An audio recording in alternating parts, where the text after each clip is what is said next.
Apocalipsis capítulo 6, voy a leer de la Biblia de las Américas y vamos a leer los 2 capítulos de corrido. Son 34 versículos, los vamos a leer.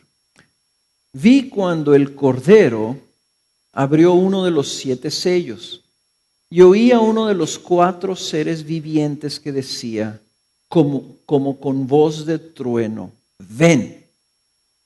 Miré y aquí un caballo blanco, y el que estaba montado en él tenía un arco. Se le dio una corona y salió conquistando y para conquistar. Cuando abrió el segundo sello, oí al segundo ser viviente que decía, ven. Entonces salió otro caballo, rojo, y al que estaba montado en él se le concedió quitar la paz de la tierra y que los hombres se mataran unos a otros, y se le dio una gran espada. Cuando abrió el tercer sello, oí al tercer ser viviente que decía, ven. Y miré, y aquí un caballo negro, y el que estaba montado en él tenía una balanza en la mano. Y oí como una voz en medio de los 4 seres vivientes que decía, 1 litro de trigo por 1 denario y 3 litros de cebada por 1 denario, y no dañes el aceite y el vino. Cuando abrió el cuarto sello, oí la voz del cuarto ser viviente que decía, ven. Y miré, y aquí un caballo amarillento, y el que estaba montado en él se llamaba Muerte, y el Hades lo seguía. Y se les dio autoridad sobre la 4ª parte de la tierra para matar con espada, con hambre, con pestilencia y con las fieras de la tierra. Cuando el Cordero abrió el 5º sello, vi debajo del altar las almas de los que habían sido muertos a causa de la palabra de Dios y del testimonio que habían mantenido. Y clamaban a gran voz diciendo, ¿hasta cuándo, oh Señor santo y verdadero, esperarás para juzgar y vengar nuestra sangre de los que moran en la tierra? Y se les dio a cada uno una vestidura blanca, y se les dijo que descansaran un poco más de tiempo, hasta que se completara también el número de sus consiervos y de sus hermanos que habrían de ser muertos como ellos lo habían sido. Vi cuando el Cordero abrió el 6º sello, y hubo un gran terremoto, y el sol se puso negro como cilicio hecho de cerda, y toda la luna se volvió como sangre. Y las estrellas del cielo cayeron a la tierra, como la higuera deja caer sus higos verdes al ser sacudida por un fuerte viento. Y el cielo desapareció como un pergamino que se enrolla, y todo monte e isla fueron removidos de su lugar.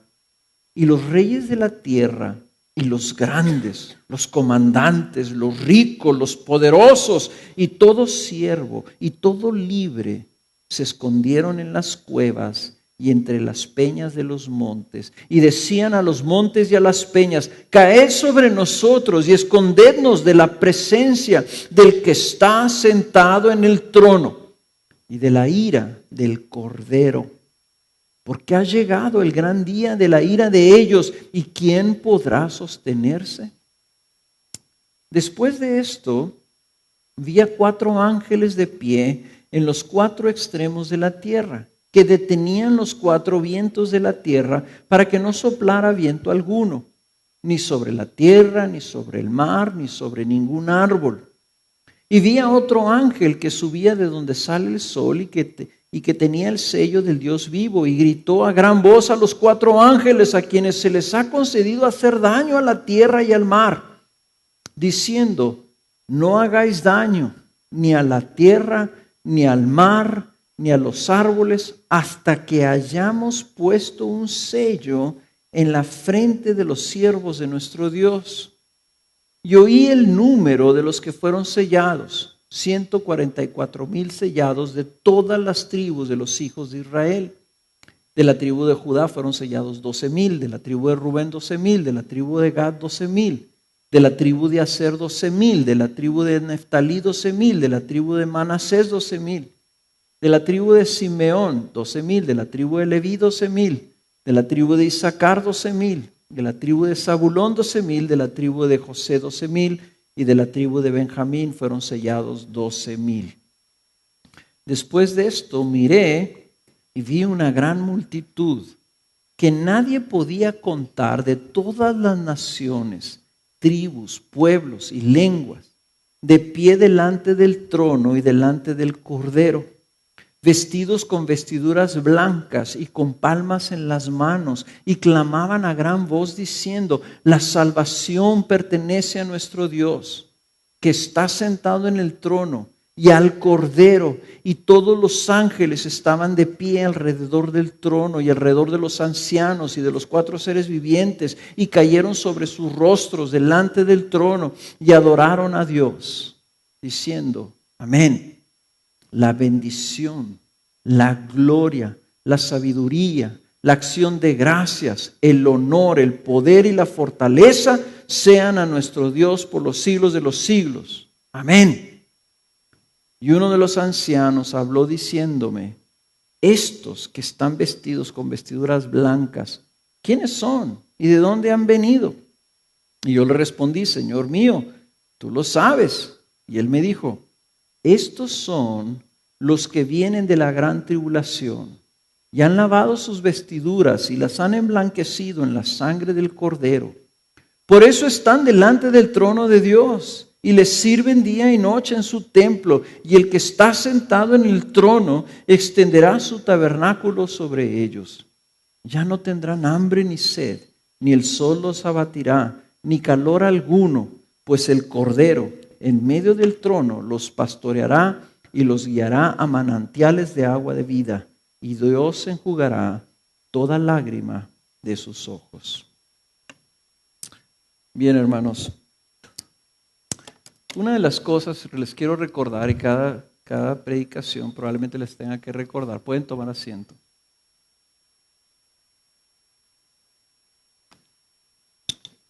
Ahora que estuve en Costa Rica hay muchos bosques tropicales.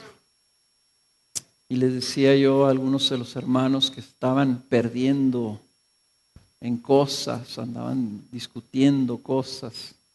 Les digo: hermanos, ustedes están en un peligro que por estar analizando una hojita de un árbol y escudriñándola y estudiándola, no solamente se pierden todo el árbol, sino se pierden todo el bosque.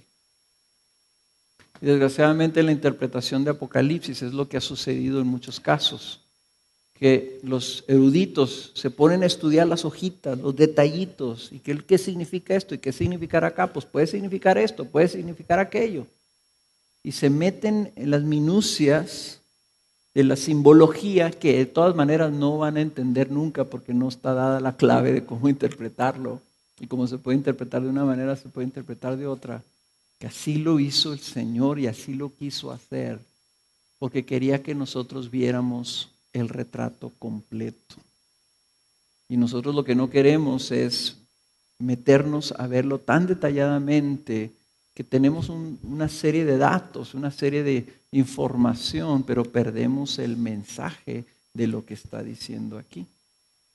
Por eso es que lo estamos haciendo con capítulos completos, porque así fue la intención. Esto era una carta que debía ser leída. Es más, probablemente cuando leyeron Apocalipsis, lo leyeron de una sola sentada o de una sola leída en las iglesias. Pusieron a leerla y leyeron toda la carta, leyeron todo el libro. Entonces, hermanos, tengamos cuidado de no hacer las preguntas incorrectas.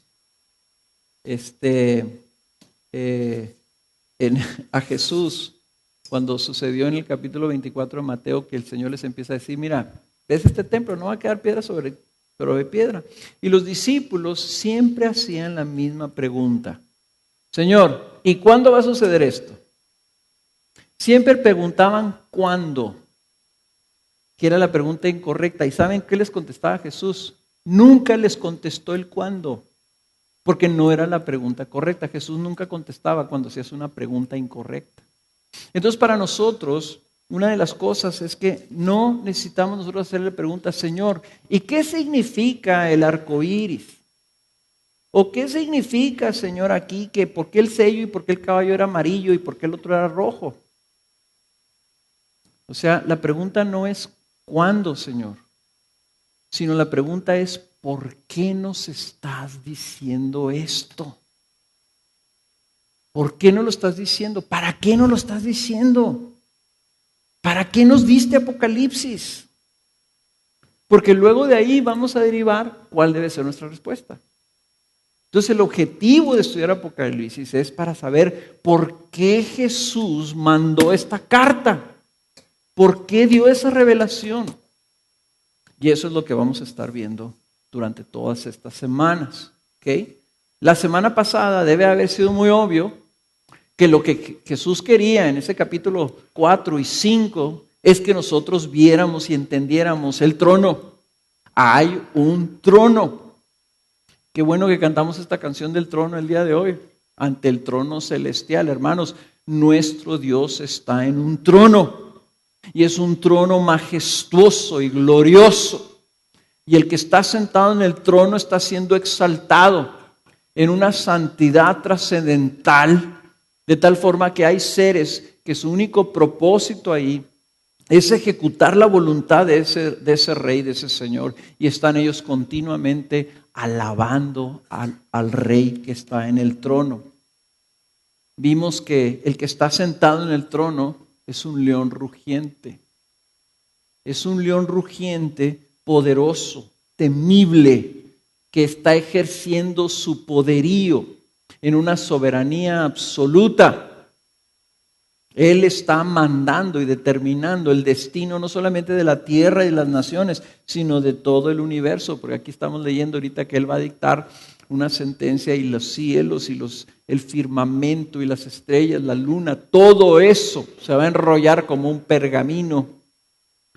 Pero también vimos que ese león también es un cordero inmolado. En el mismo trono, esta unidad de las tres personas de Dios en un solo ser, el mismo rey en su trono es un cordero, el mismo rey es un león. Y el cordero, ¿verdad?, está siendo adorado, y que aquí repite la adoración los ángeles y los ancianos, la misma adoración que recibió el rey, el Dios glorioso en todo su esplendor, y lo que estaban cantando los ángeles.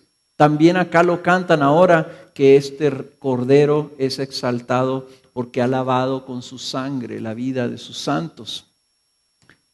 Pero también vimos la semana pasada lo que está sucediendo en ese trono. ¿Qué está sucediendo en ese trono? Pues está sucediendo una continua adoración y exaltación, y lo seguimos viendo en estos capítulos. El rey está siendo exaltado. El estado natural de ese rey, de ese Dios que está sentado ahí, es que continuamente está recibiendo el reconocimiento. ¿Para qué se nos da esa visión, hermanos? Porque eso nos está indicando cómo debemos nosotros de vivir. Y tiene que haber un cambio en nuestra mentalidad. Tiene que haber un cambio en cómo interpretamos nosotros y vemos a Dios. Porque ahorita lo vamos a ver. Si no tenemos nosotros la visión correcta de Dios, lo que viene en Apocalipsis nos va a pegar a nosotros como un martillazo en el corazón y no vamos a saber qué hacer con ello. O sea, nuestra perspectiva de quién es Dios es importantísima, y lo estamos viendo nosotros al ver este trono y lo que Él está haciendo ahí. Lo primero, lo que se le está haciendo y se le está adorando, debe de marcar a nosotros nuestra vida. Número 2, ese rey está reinando. Está reinando. Está decretando el progreso y el futuro, la expansión y el destino de su reino. Él tiene el reino en sus manos y está diciendo, va a suceder esto. Está gobernando sobre todas sus criaturas en toda la expansión de su reino, hermanos. Que no nos engañemos que Dios está sentado, ¿verdad? Como algunos deístas lo dicen, no, pues Dios está ahí, ¿verdad? Pero pues ya se le olvidó su creación, Él está dormido, Él está atendiendo otras cosas o simplemente está existiendo, pero no tiene nada que ver con nosotros. Eso es falso. Así se fundó, sobre esa filosofía se fundó el país de Estados Unidos. Y después solamente de 200 años, nomás 200 años duraron y están decayendo, ¿verdad? Porque su entendimiento de lo que es Dios es equivocado. Tercero, vimos que por su dignidad, por su honor, por lo que se le ha dado a ese cordero inmolado, es digno de abrir el libro del juicio de Dios sobre las naciones. Parte de ser ese rey es que el rey juzga. Y Cristo Jesús es el juez, el que murió por su sangre para salvar a los hombres pecadores. También se le dio, junto con esa oportunidad de ser el redentor, se le dio la autoridad para ser el juez. Entonces ese rey es el juez de toda la tierra, de toda la creación. Y hoy, en el capítulo 6, vamos a ver el inicio. Vamos a ver esos sellos que se van a estar abriendo de ese libro, de ese rollo, de ese pergamino, 7 sellos. Hoy vamos a ver 6. Y vamos a empezar a ver qué es lo que pasa cuando se van rompiendo esos sellos y cómo inicia el juicio de Dios. ¿Por qué? Porque si estamos viendo a un rey sentado en su trono reinando, la pregunta que se nos tiene que venir a la mente es: ¿qué pasa con aquellas personas que rehúsan reconocer a Jesucristo, al León de Judá, al Cordero inmolado, como Rey y Señor de sus vidas? ¿Qué pasa con aquellos que rehúsan adorar a ese Rey como es debido? ¿Qué es lo que pasa? ¿Saben qué pasa? Serán juzgados. Y ese concepto del juicio no nos gusta.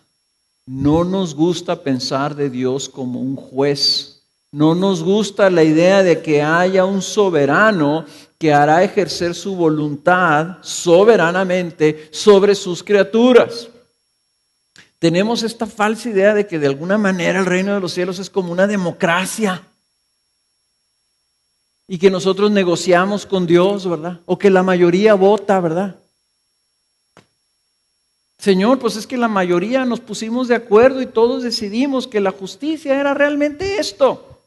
No lo que tú dictaminaste, sino que nosotros lo que nos pareció bien. ¿Saben qué? No hay tal cosa.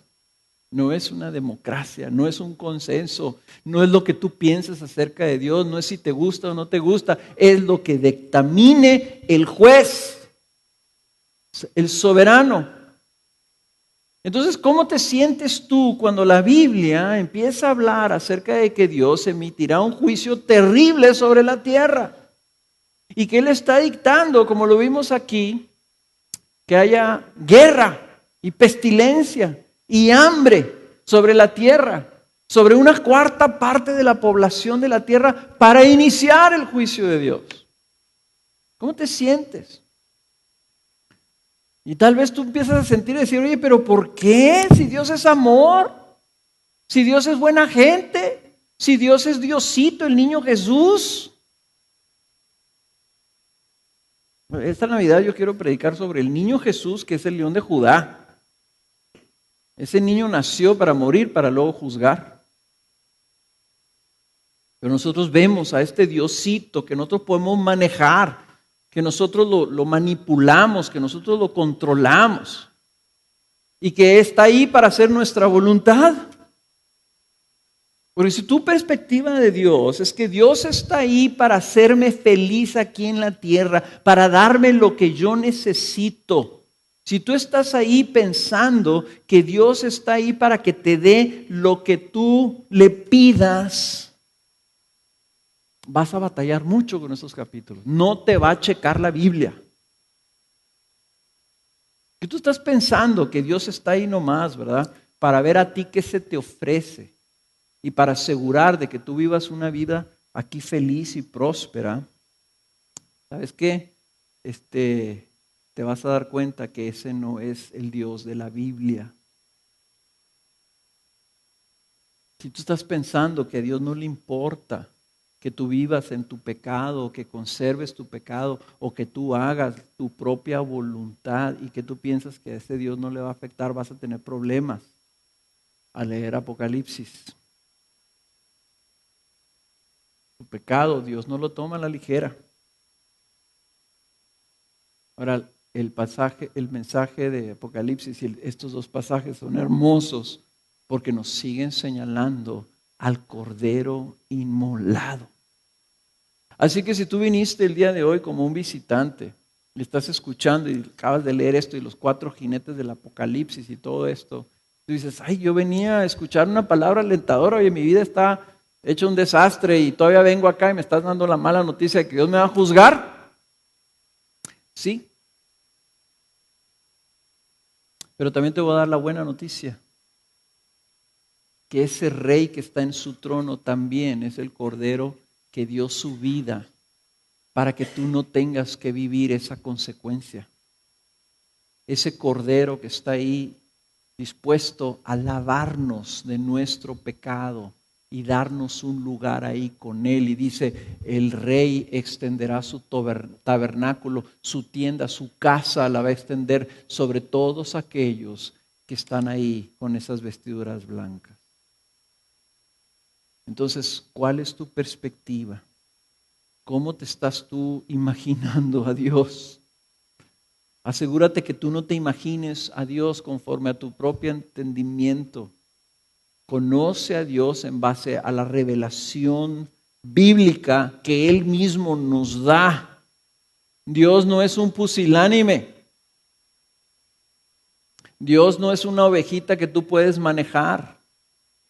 A Dios tú no le puedes decir, no le puedes reclamar, Señor, ¿y por qué no me diste esto? ¿Y por qué no me das aquello? ¿Y por qué no me haces esto? ¿Y por qué no me haces aquello? Dios es Dios.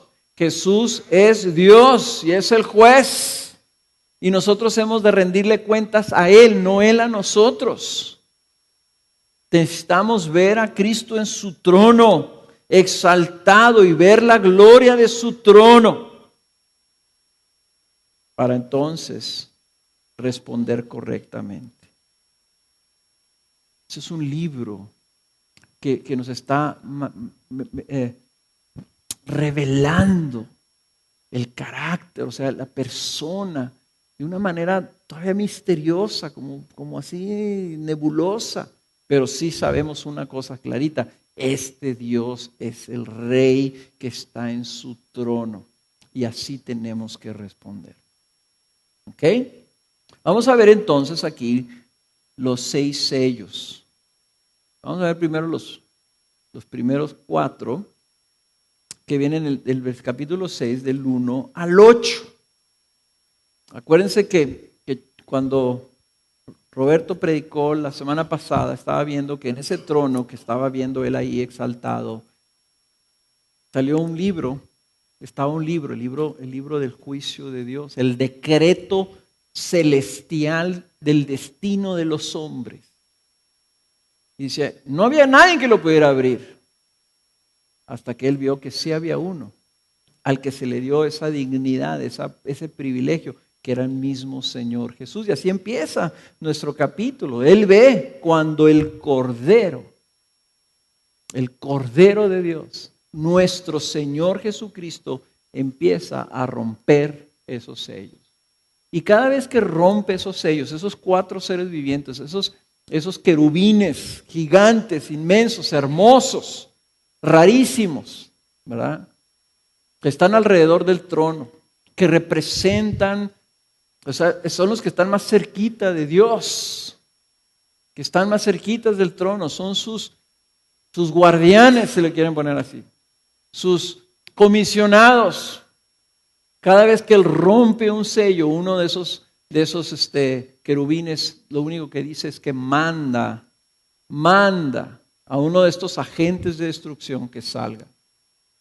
Los agentes, los 4 jinetes del Apocalipsis, pues son ángeles. Ángeles que están siendo mandados por Dios sobre la tierra para ejecutar un juicio.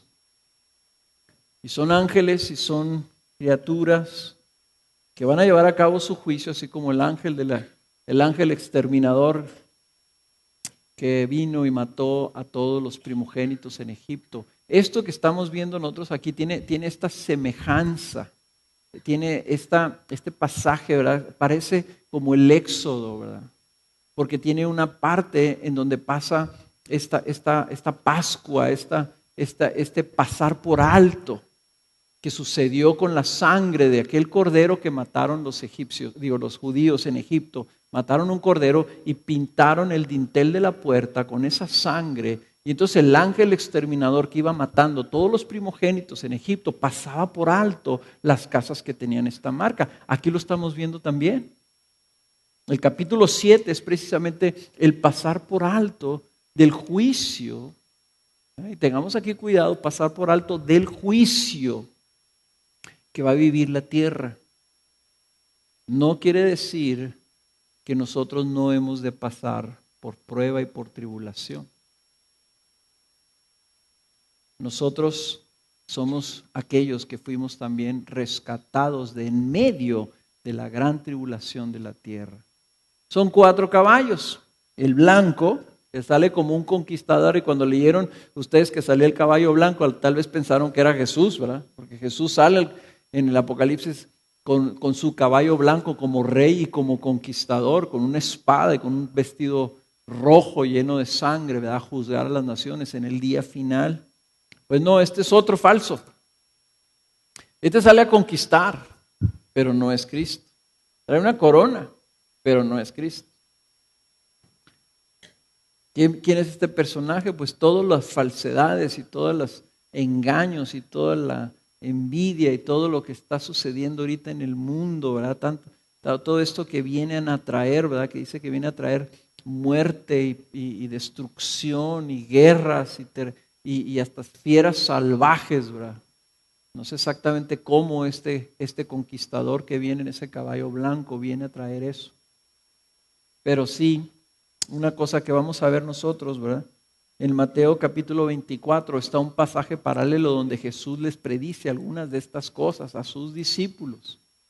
En sus tareas, por cierto que en su tarea, hermanos, les dije que vienen un poquito más cargadas, pero también vienen un poquito más retadoras en el sentido de tú hacer el trabajo espiritual que debes de hacer como un discípulo, donde tú tienes que venir a las tareas con una actitud de oración, pidiendo que el Señor te hable a ti. El caballo que seguía era el rojo, que venía a hacer guerra. El caballo negro venía a anunciar una escasez de comida, de tal forma que el precio de la comida se dispara de una manera tremenda y obviamente vendría hambre sobre la tierra. Y el último caballo amarillo es el caballo amarillo, que es la muerte. Se les da la potestad de tomar el 25% de la población y hacerles daño, básicamente que muera. Yo quiero que le den la vuelta, hermanos, ahí el capítulo 24 del libro de Mateo, porque nos vamos a dar cuenta que esto es algo que ya está muy platicado en la Biblia.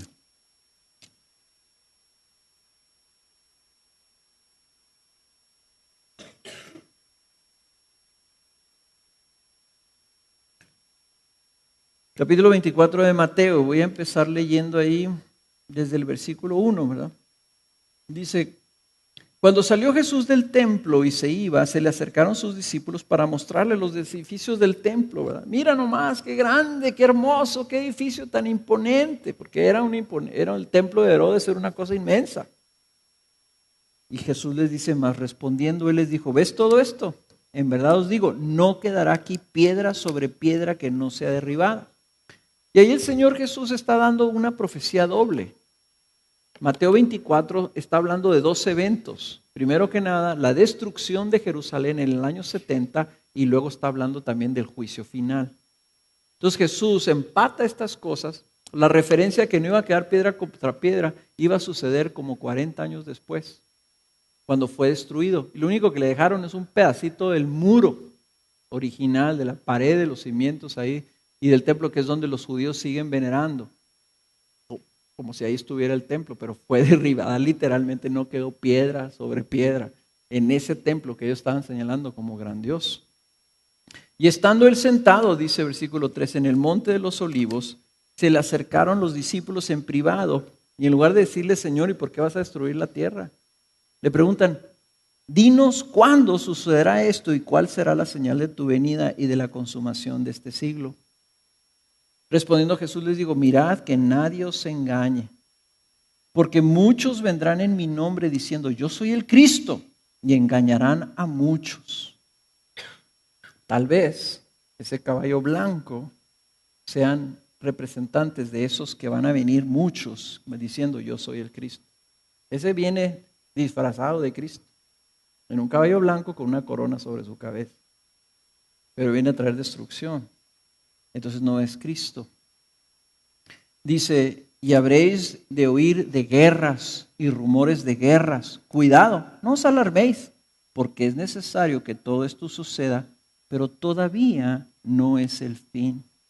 Porque se levantará nación contra nación y reino contra reino, y en diferentes lugares habrá hambre y terremotos.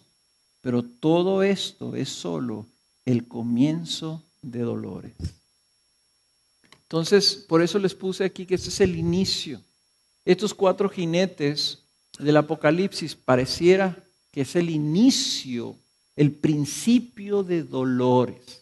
Porque se parece mucho lo que está diciendo aquí Jesús que iba a suceder con lo que sucede cuando salen estos 4 caballos. ¿Verdad? Lo veamos el 5º sello, versículo 6, 9. Dejen su listoncito o su pluma ahí en el Mateo 24 y regrésense al capítulo 6 de Apocalipsis, en el versículo 9.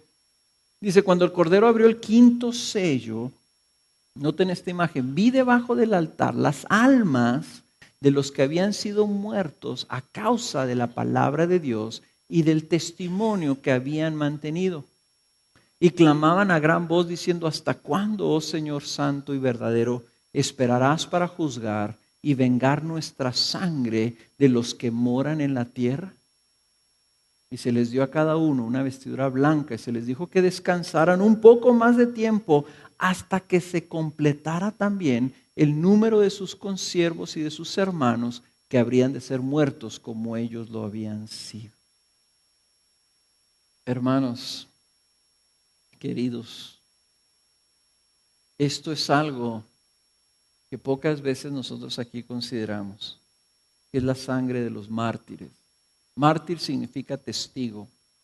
Se les empezó a decir mártires a los cristianos que morían, que se les daba muerte porque testificaban de Cristo Jesús. Y cuando se les exigía que negaran ese testimonio, que ellos se mantenían en ese testimonio, entonces eran muertos. Y ha habido a través de la historia miles y miles de hermanos que han dado su vida así. Nosotros no hemos muerto por nuestra fe. Ha habido mártires en México, sigue habiendo mártires en México, pero para nosotros esto es algo lejano. Y el Señor Jesús, cuando estaba en Mateo, cuando les dice, este es el principio de dolores, dice inmediatamente después, en el versículo, en Mateo 24, 9, dice, entonces os entregarán a tribulación y os matarán y seréis odiados de todas las naciones por causa de mi nombre. Muchos tropezarán entonces y caerán y se traicionarán unos a otros y unos a otros se odiarán y se levantarán muchos falsos profetas y a muchos engañarán.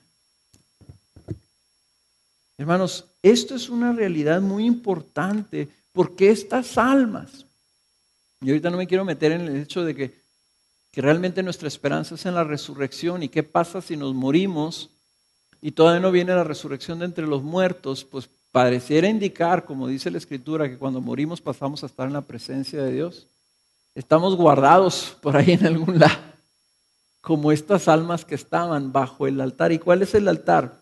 El altar es donde se traen las ofrendas al Señor, donde se ofrece el sacrificio.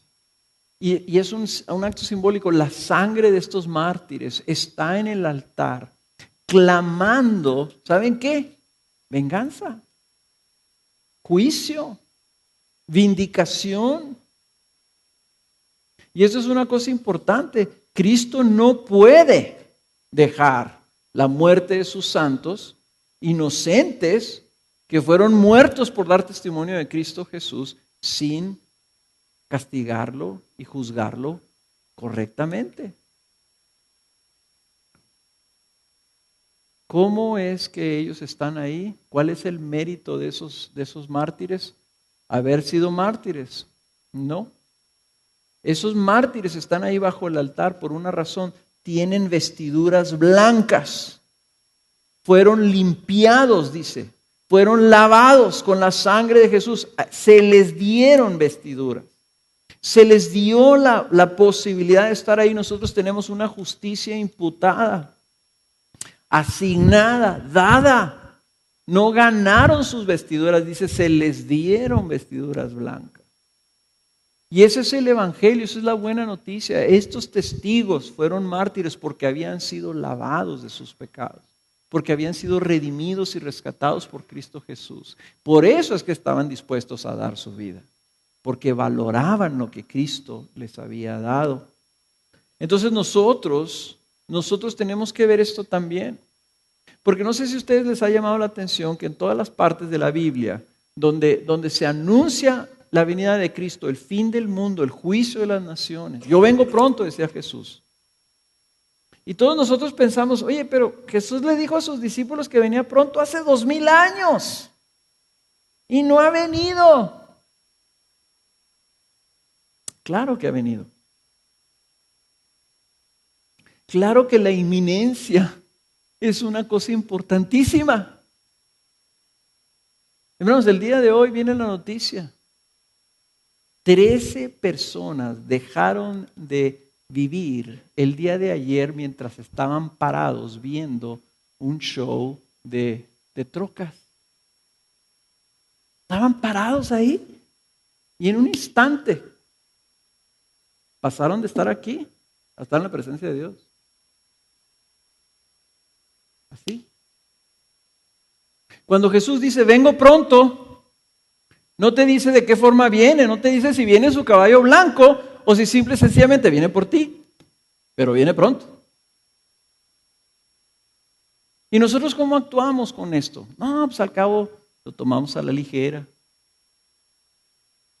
Y estamos tomando nuestra vida en nuestras manos de una manera tan ligera y tan irresponsable, ¿verdad? No valorando que Cristo viene pronto. Y pronto significa que vamos a estar pronto en una condición en donde tendremos que dar cuentas de nuestra vida. Y o vamos a estar con estos de las vestiduras blancas o vamos a estar del otro lado de la espada del Señor. No hay más que esas dos. La buena noticia es que ahorita todavía no ha venido para los que estamos aquí sentados. Y ahorita todavía nosotros podemos clamar al Cordero de Dios y decirle, Señor, yo sé que tu venida está cerca para mí. ¿Estará cerca para las naciones? ¿Quién sabe? Pero para mí ya está cerca. Y entonces ahora, Señor, ¿qué es lo que mi Rey demanda de mí? Abre el sexto sello, versículo 12. ¿Y qué es lo que pasa? Hubo un gran terremoto y el sol se puso negro, como silicio, como ceniza. Y la luna toda se volvió como sangre, como si fuera un eclipse. Y las estrellas del cielo cayeron a la tierra como si fuera una lluvia de meteoritos. Como la higuera deja caer sus higos verdes al ser sacudido por un fuerte viento, empiezan a caer piedras del cielo. Y el cielo desapareció como un pergamino que se enrolla, así lo puso también el apóstol Pedro, ¿verdad? Los cielos, el firmamento será enrollado, será recogido. Y todo monte e isla fueron removidos de su lugar. Imagínense la magnitud del terremoto y de los golpes que recibirá la tierra para que las montañas se caigan y las islas se muevan. Y dice, y los reyes de la tierra y los grandes comandantes, ricos, poderosos, y también los siervos y los libres, dice, corrieron a esconderse en las cuevas, abajo de las piedras, donde se pudieron esconder, y noten la razón. Dice, escondednos de la presencia del que está sentado en el trono y de la ira, y noten que aquí dice, del Cordero. El capítulo empieza hablando que el Cordero abre el sello y termina el capítulo diciendo, escóndenos del Cordero. Y esto, hermanos, es una cosa, a ver si lo captamos, a ver si lo podemos llevárnoslo. El mismo Cordero que salva es el mismo Cordero que el que no haya recibido esa salvación, ese mismo Cordero se va a estar escondiendo de lo terrible y lo temible que será su juicio. El mismo Cordero al que nosotros venimos a pedirle, Señor, sálvame, de ese mismo Cordero, los que no vinieron a Cristo Jesús se le van a estar escondiendo en ese día final. Y entonces lo que nos debe sacudir es el hecho de que ahorita el Cordero está con las manos extendidas diciendo, venid a mí. Ahorita el Cordero no está viniendo así. Ahorita el Cordero está diciendo, vengan a mí todos los cansados, todos los atribulados, venid a mí. Déjame, yo llevo tu carga, venid a mí. Yo puedo perdonar tus pecados y yo te puedo salvar. ¿Salvar de qué? O más bien, ¿salvar de quién? De la ira del mismo Cordero. Salvar de Él mismo. Cristo ahorita está ofreciendo, yo te salvo de mi ira, yo te salvo de mi juicio, yo te salvo si tú vienes a mí a buscar de mí. Deja ya de estar jugando.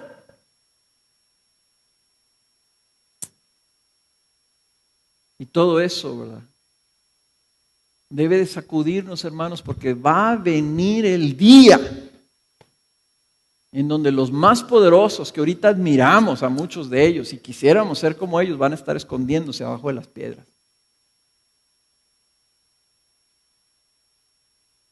Ahí vendrá, como dice Jesús en el capítulo 24 de Mateo, ¿verdad? La señal del Hijo del Hombre vendrá sobre las nubes del cielo con poder y gran gloria, con una gran trompeta, y será el final. Cuando venga Jesús, todos verán ese juicio. Por lo tanto, tengo que preguntarte, ¿quién es Jesús para ti? Si Jesús no es para ti el Cordero inmolado que te ha salvado, entonces para ti Jesús es el Cordero que vendrá en su ira a juzgar tu vida. Ve entonces la misericordia de Apocalipsis. Ve entonces lo bueno que es Jesús al mostrarle a Juan y decirle, escríbele a las iglesias. Diles lo que va a pasar. No importa el cuándo. Nomás es importante que ellos sepan, esto va a suceder. ¿Cuándo? Es asunto de mi Padre. Por lo pronto el evangelio va a ser extendido a todas las naciones. Pero ustedes sepan que esto va a suceder y que esto va a ser cierto. Ahí está la misericordia y el Señor nos está diciendo, entonces salgan de ahí. Y de ahí es donde entra entonces la hermosura del capítulo 7. ¿Y qué es el capítulo 7? El capítulo 7 es la descripción de una multitud. Y aquí no se confundan. Cuando está hablando de 144,000, los cultos y las sectas cristianas empiezan a decir, los 144,000 son los líderes de nuestro movimiento, ¿verdad? O son los que hagan y cumplan este requisito. ¿Van a tener este privilegio de ser 144? Claro que no. Es un número simbólico. Es un número simbólico sumando 12,000 personas de 12 tribus. Y es una cosa curiosa porque dice las 12 tribus de Israel, pero hay una tribu que no está ahí. Se ponen ustedes a revisar, hay una tribu que no está ahí, inclusive está José y luego están sus 2 hijos. ¿Verdad? Y no está Israel, no está Efraín, perdón. Entonces está raro aquí la cosa, ¿verdad? ¿Qué está diciendo el Señor? Cuando dice que son 12,000, está diciendo, 12 es un número completo, como lo es el 7. El 7 es un número de plenitud, 12 es un número de plenitud, pero cuando es 12,000, entonces es una multitud. Y cuando sumas todos esos, suman 144,000, o sea, la multitud, lo completo, el cuerpo completo. Cuando les dice, espérense ustedes ahí hasta que se complete el número, hasta que se complete esta imagen de 144,000, los totales del pueblo de Dios, y Él los ve. ¿Y quiénes son esas multitudes, verdad? Dice el versículo 7, 9, después de esto miré, vi una gran multitud que nadie podía contar. O sea, no está hablando de una cantidad específica, está hablando de un tipo de multitud, el número completo. Nadie lo podía contar. Todas las naciones, tribus, pueblos, lenguas, todos estaban de pie delante del trono y delante del Cordero. Y estaban con sus vestiduras blancas y con palmas en las manos. Y ellos estaban clamando a gran voz diciendo: la salvación pertenece a nuestro Dios que está sentado en el trono y al Cordero. Él nos salvó. Eso es lo que están cantando. Él le pertenece la salvación, no nosotros. Él nos salvó, está diciendo. Y es lo que cantamos nosotros. Es lo que estamos cantando desde ahorita. Y cuando estemos ahí y estemos atestiguando y veamos todo este juicio terrible, vamos a decir: gracias, Señor, que nos salvaste. Y si tú no puedes decir eso, empieza a buscar esa salvación. Y hazlo ya. Son los redimidos. Y de hoy tú te puedes acercar, como dijo Chovy la semana pasada, a ese trono de gracia, a recibir misericordia. El trono ahorita está abierto, y el trono ahorita es un trono de gracia que vamos a celebrar en la cena del Señor en unos minutos. ¿Quiénes son esas multitudes? Le preguntan a los ancianos: ¿quiénes son todos estos? Y dice Juan: Señor, pues no sé, ya no me hagas preguntas a mí, mejor tú dime. Y entonces le dice: estos son los que vienen de la gran tribulación y han lavado sus vestiduras y las han emblanquecido. ¿En qué? Entonces en el versículo 14, en la sangre del Cordero. Y por eso están delante del trono de Dios. Y por eso le sirven de día y de noche en su templo. Y el que está sentado en el trono extenderá su tabernáculo, su casa, su tienda sobre ellos. Y ahí ellos ya no van a tener hambre ni sed, ya no serán abatidos, ya no tendrán calor, pues el Cordero en medio del trono los pastoreará y los guiará a manantiales de aguas de vida, y Dios enjugará toda lágrima de sus ojos. Hermanos, la comparación de las naciones, el mundo, está haciendo, Jesús nos está comparando, nos está diciendo: mira, empieza mi juicio y lo vas a ver. Pero quiero que veas dónde está mi pueblo. Está sellado. Está garantizado. El sello es una garantía. Nadie lo puede violar. Les da los órdenes a los ángeles, estos tremendos que están mandando que salga el juicio. Les dice: ustedes que están ahí deteniendo los cuatro vientos de la creación, espérense hasta que no estén sellados todos. Y eso va a venir cuando estén sellados todos. Entonces vendrá el juicio. ¿Y de qué es? ¿Para qué es el sello? El sello es para que pase por alto el juicio de Dios. No lo que pase en la tierra, hermanos. No lo que pasa en la tierra. Porque aquí en la tierra sigue habiendo mártires. Esto no está diciendo que si tú eres sellado, entonces estás garantizado una vida libre de sufrimiento y de dolor.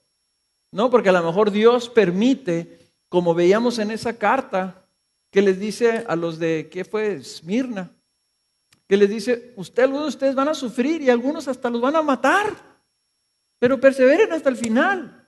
Nuestro rey puede decir eso. Y él determinará, ¿verdad?, cuando venga su juicio, qué parte de su iglesia va a sufrir eso o no va a sufrir. Y algunos dicen: no, el Señor nunca va a permitir que sufra su iglesia. Hermanos, eso no tiene sentido. Los apóstoles mismos buscaban ser participantes de los sufrimientos de Cristo, y no hay mayor honor que sufrir por el nombre del Señor. Pero tú, ¿cómo estás viendo al Señor, verdad? ¿Tú estás dispuesto a sufrir? El Señor, es más, ¿estás dispuesto a dar tu vida por Cristo? Si te pusieran una pistola en el cuello y decían: niega a Jesús ahorita o te mato, ¿qué harías? Te bajas de la cruz un ratito y ya que se vayan, te vuelves a subir.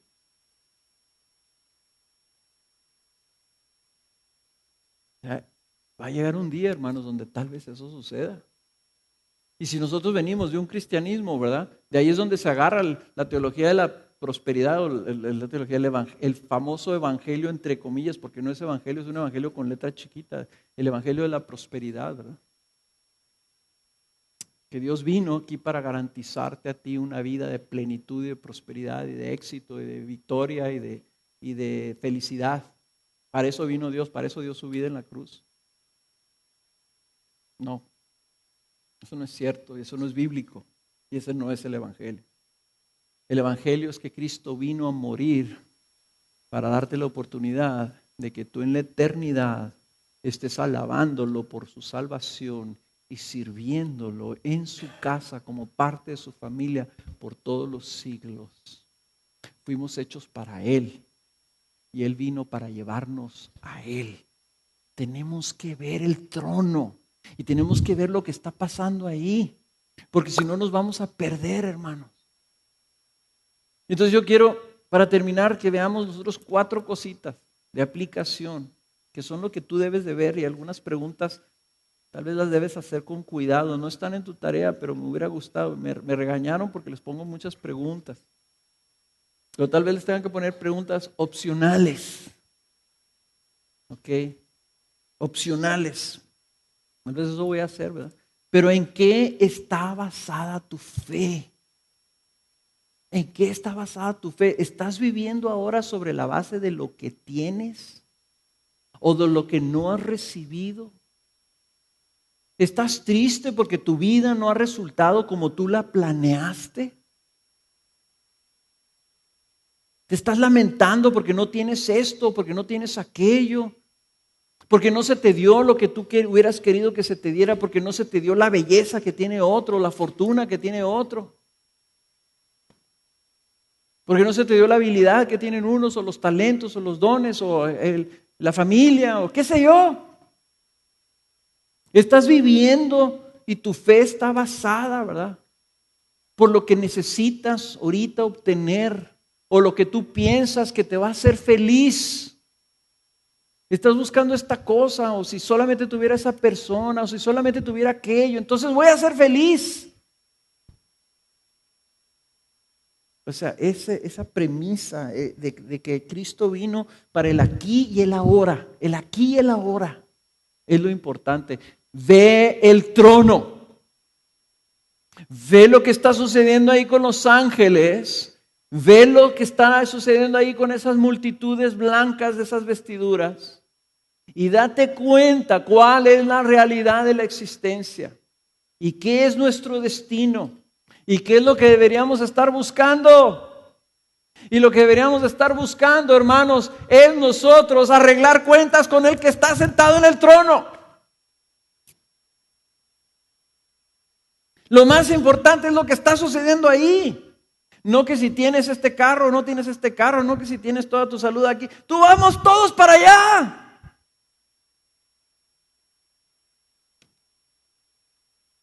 ¿En qué está basada tu fe? ¿En el aquí, en el ahora? ¿O en esa realidad que acabamos de leer?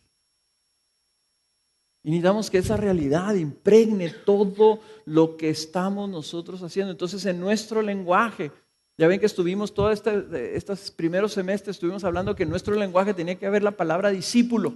Discípulos, somos discípulos, no cristianos, somos discípulos, debemos de ser discípulos. Ahora lo que tiene que estar en nuestro lenguaje es el lenguaje del reino. El lenguaje del trono. ¿Ok? ¿Cuál es la dirección de tu fe? ¿Tu dirección o tu fe está localizada aquí en la tierra o está en el trono? Por eso dice Colosenses, poned tus ojos allá arriba donde está tu vida, escondida en Cristo, abajo del altar. Allá vamos. Y allá debemos tener nuestros ojos, no aquí. Tenemos que quitar los ojos de lo terrenal y vivir por lo que ha hecho Cristo lavándonos con su sangre. Lavándonos por su sangre. Ahora, por ejemplo, otra segunda aplicación. ¿Cómo ves la iglesia? A la luz del trono, ¿cómo ves la iglesia? ¿Lo estás viendo como el pueblo escogido por el rey? ¿O lo estás viendo como una institución humana? Como algo que a nosotros se nos ocurrió cuando vienes aquí y dices, no, pues ¿y por qué hacen esto? ¿Y por qué hacen aquello? Y aquí y allá. Y yo pienso que debería ser así, yo pienso que debería ser allá. Como si fuera algo horizontal, a la luz del trono. ¿Cómo es que hay personas, por ejemplo, que resisten la enseñanza de la iglesia? Que se ponen a juzgar y decir, no, pues sí estoy de acuerdo con esa interpretación, o no estoy de acuerdo con lo que dice el pastor, o con su estilo, o con lo de esto, como yo interpreto los caballos del Apocalipsis de diferente manera. Como si le estuviéramos haciendo un favor a Dios al mostrarnos su palabra. Nosotros somos los que vamos para allá. Somos los de las vestiduras blancas, hermanos. Y hay algunos de ustedes que están aquí, se congregan aquí y no traen vestiduras blancas. Y está sucediendo lo que dijo Jesús, ¿verdad? Va a estar la fiesta de las bodas y de repente va a estar uno sentado ahí comiendo.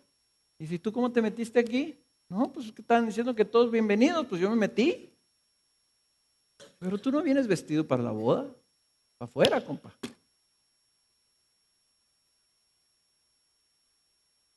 Y desgraciadamente algunos de ustedes, hermanos, están así. Y no se trata que si pertenezco a esta religión o pertenezco a aquella religión, o si estoy de acuerdo o si no estoy de acuerdo, o que si soy de Gracia Soberana o si soy de esta otra iglesia o vengo de visita. ¿Sabes de qué se trata? Si está sellado o no está sellado, punto. No, pero ¿por qué dicen esto? No, pues que si tú estoy de acuerdo, no, que aquí, que los demás, y por qué me hicieron esto, y por qué me hicieron aquello, y aquella persona que me ofendió, que no me ofendió, que no me hace, que no me incluye, que sí me incluye, que me pide de más y que no me pide. ¿Les importa si está sellado o no está sellado? Si tú estás aquí y te estás haciendo loco y vienes porque pues, no tienes nada que hacer los domingos en la mañana y es la manera de mantener a tu familia contenta. Y estás nomás perdiendo el tiempo, pensando que ya me estoy acercando al Señor, ¿verdad? O ya me estoy acercando a la iglesia, ya me estoy reformando, ya no fumo. ¿Y piensas que eso es el cristianismo? Pues yo no sé quién te lo hizo saber así, ¿verdad? Pero yo ahorita te estoy aclarando, eso no es. Aquí, hermanos, esta es lo que es la estación del camión, ¿ok? Así como yo, cuando voy en los aeropuertos y estoy en las estaciones, en las centrales camioneras, hay una sala donde se sienta la gente a esperar el camión. ¿Okay? Y aquí estamos en la sala de espera. Eso es lo que es ahorita esto. Y el que va a estar allá en el trono, bajo el tabernáculo del Señor, es el que tiene boleto. Y si tú crees que porque naciste en una casa donde tus padres eran creyentes, tú piensas que eso te garantiza estar allá, te voy a decir una cosa, si los ángeles ahí no te han sellado, si el Espíritu Santo no está sellado con el Espíritu Santo como garantía, estás ahorita jugando con tu vida. Y yo te recomiendo, sabes que no juegues con tu vida. Y yo veo jóvenes que así están aquí, como si le estuvieran haciendo el favor a Jesús por venir a la iglesia. Al juez, tú no le haces favores. Si él le place, porque él hace lo que le place, como dice el Salmo 115, si a él le place, te concede el perdón de tus pecados para que tú puedas acercarte a él. Y es una concesión de gracia. Tú no le estás haciendo el favor a Cristo para nada, ni nos lo haces a nosotros tampoco. ¿A qué estás jugando? Estás jugando con el león de Judá, con la ira del cordero, si estás tú viniendo al mundo, viniendo a la iglesia, simple y sencillamente a hacerte loco. O, paréntesis, loca.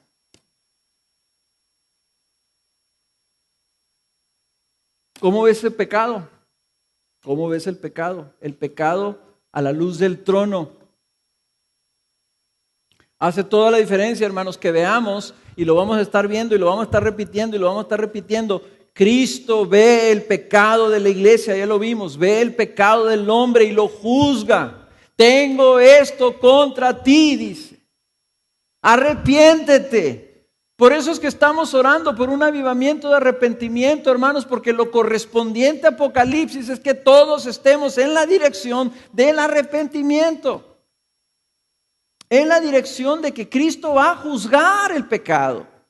Entonces nosotros no podemos acomodarnos al pecado, nosotros no podemos tolerar el pecado, nosotros no debemos de tratar de domar nuestro pecado, nosotros debemos de matar nuestro pecado, porque Cristo lo va a juzgar. Aquí no estamos tratando de hacer adeptos a una moralidad, a una religión.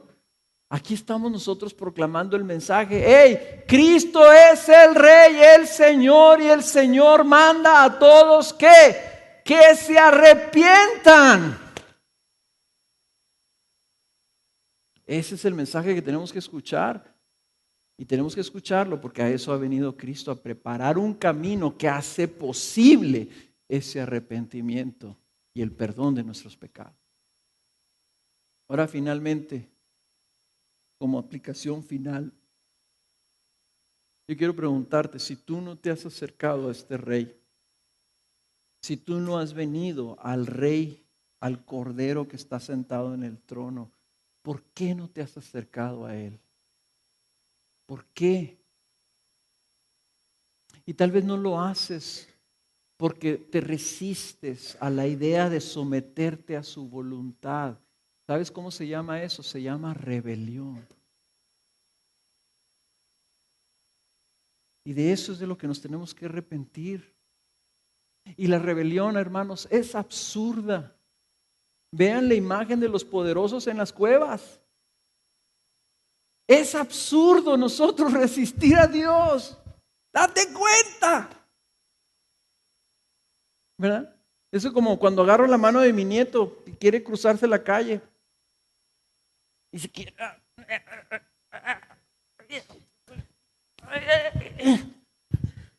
Le digo, mijo, pues no sea tonto. ¿Por qué cree que lo vas a soltar? ¿O por qué cree que usted es más fuerte que yo? O sea, es absurdo. No, es que no estoy de acuerdo, es que no me gusta esto que dice Jesús, y por qué yo, y por qué tengo que hacer esto, y por qué tengo que hacer aquello, y por qué tiene de malo esto, y qué tiene de malo aquello. Mira lo que estás haciendo. Mira contra quién estás peleando. Mira contra quién te estás rebelando. Lo mejor, como dicen, flojito y cooperando. Y Él es el Rey. No le vas a ganar al Rey. No vas a hacer cambiar al león. No va a borrarle la Biblia. Ah, sí, no estás de acuerdo. Déjame le borro eso a la Biblia aquí. Mi voluntad te la borro. Ahora sí, toma tu Biblia, ya está borrado ese pedacito, ¿verdad? Si encuentras algo más que no estás de acuerdo, me lo traes y yo lo borro para que no tengas problemas. Es que te amo tanto que quiero que vengas a mí. Estoy dispuesto a hacer lo que sea, hasta negar mi propia voluntad para que tú estés conmigo en el cielo. Al final nos estamos dando cuenta, Cristo impone su voluntad y juzga a los rebeldes. ¿No crees entonces que es mejor arreglar con Cristo ya? ¿No crees que es mejor arreglar cuentas con Él ahora? Hincarse y decirle, Jesús, venga tu reino a mi vida y hágase tu voluntad. O tal vez tu argumento sea el decir, es que si me entrego a Jesús no voy a poder, no puedo vivir la vida cristiana. No puedo hacer lo que Él me pide. Me pide que deje esta relación, no puedo. Me pide que deje este vicio, no puedo. Me pide que deje esta profesión, no puedo. Me pide que deje estas otras cosas, yo no voy a poder. Sí quiero, pero quiero primero reformarme o quiero primero ver cómo le arreglo mi vida. No sé qué estás pensando que te detiene de ir al trono. Pero te voy a decir una cosa, no se trata de que hagas o no hagas. Se trata de que tú te sometas a Él como Señor del universo y le pidas perdón por tu vida. Y lo que has de hacer o no hacer, Él te lo hará saber y luego te dará con qué hacerlo. pero es como un prisionero que está encadenado en una prisión, en una cárcel, y vienen y le dicen, oye, mira, traigo este papel. Si tú aceptas la ciudadanía de Suiza, ¿verdad? Acéptala y eso te da inmunidad y entonces te podemos sacar de aquí y te vamos a llevar a Suiza. Y entonces el prisionero que está encadenado y está en esa prisión empieza pues, no, oye, pero es que los suizos hablan francés, yo no sé francés. No, pues como quiere, y luego las leyes de los suizos son bien estrictas. No, pues es que déjame pensarla tantito, pues que yo no sé si yo voy a poder ser suizo. Es que a mí no, el frío no me gusta. Entonces prefieres quedarte encadenado, prefieres estar condenado a muerte, prefieres estar en esa cárcel. Cuando que se te está ofreciendo, Cristo te está diciendo, ven a mí, yo te voy a llevar a mi reino, yo te voy a poner ahí a mi lado y yo te voy a pastorear por toda la eternidad. Hermanos, a veces nuestros argumentos son tan pobres y simple y sencillamente porque ignoramos lo que dice aquí. Ahí está la imagen, ahí está el destino, ya lo sabemos. No te quedes encerrado, no te quedes esclavizado a tu pecado. Ríndete ante el Señor Jesús, ya ríndete, ya. Entrégate a Él. El Rey es el Cordero.